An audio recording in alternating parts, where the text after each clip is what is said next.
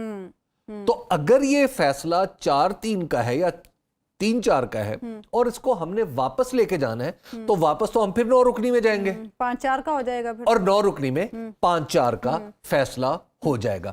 تو لہٰذا یہ کہنا کہ 5-4 3-4 تو ذرا یہ تھوڑی سی میرا خیال ہے کہ اس کے لیے قانون کو تھوڑا ربڑ کی طرح ہونا چاہیے تاکہ اس کو کھینچ مطلوبہ جگہ پہ فٹ کر لیا جائے. بہرحال اب آتا ہے اگلا معاملہ 27 مارچ کو. 27 مارچ کو 2023 کو پھر اب اگین اب یہ سو موٹو کا کیس نہیں رہا, اب یہ کانسٹیٹیوشنل پٹیشن ہو گئی ہے. ٹھیک ہے نا, کانسٹیٹیوشنل پٹیشن ہوگی, اب اس کی سماعت ہوئی ہے. وہاں پر بھی جو پہلا آرڈر اس کا آتا ہے 27 تاریخ کو وہ بھی 5 ججز کا ہے, اور اس میں ایک جج صاحب لکھتے ہیں کہ جناب اس میں ہمیں ذرا اس کی منڈی میں بھی سوال اٹھانا چاہیے. اچھا, اس کے بعد کیا ہوتا ہے کہ اس کے بعد جسٹس امین الدین خان صاحب اور جسٹس جمال خان مندوخی یہ دونوں کیسز سے نکل جاتے ہیں. امین الدین خان اس لیے کہ جسٹس فائز عیسیٰ کے ساتھ انہوں نے ایک فیصلہ کیا جو 184(3) کا تھا, وہ 184(3) کی تو اس وقت مکمل ہو چکی تھی سماعت, وہ تو 1 مارچ کو طے ہو چکا تھا کویسچن, تو لہٰذا اس فیصلے پہ وہ اپلائی ہی نہیں ہوتا تھا. لیکن کیونکہ یہ تو کانسٹیٹیوشنل پٹیشن کا تھا, کانسٹیٹیوشنل پٹیشن کا تھا. اچھا, اس کے بعد پھر کیا ہوا کہ پھر آ گیا جسٹس جمال خان مندوخیل صاحب, انہوں نے کہا جی کہ مجھ سے انہوں نے پوچھا نہیں تھا تو اس لیے میں اس کو الگ سے میں دوسری طرف پھر دوبارہ بینچ ٹوٹا. اب اس میں رہ گئے فیصلہ 5-4 3-2 اور اب پھر 3 ممبر کا بینچ رہ گیا, اور 3 ممبر کے بینچ نے متفقہ طور پہ یہ فیصلہ کر دیا. یہ جو حکومت کی جانب سے بار بار کہا جاتا 4-3 وہ کیا تھا؟ دیکھیے, حکومت ایک کرائسس پیدا کر کے اس میں سے نیریٹو تراشنا چاہتی ہے. حکومت یہ چاہتی ہے کہ بحران اتنا سنگین ہو جائے کہ اس میں سے ہماری طرف کسی کی نظر نہ جائے. حکومت کی یہ پوری خواہش ہے کوئی آئے اور انہیں دھکا دے. اب وہ دھکا نہیں مل رہا ہے.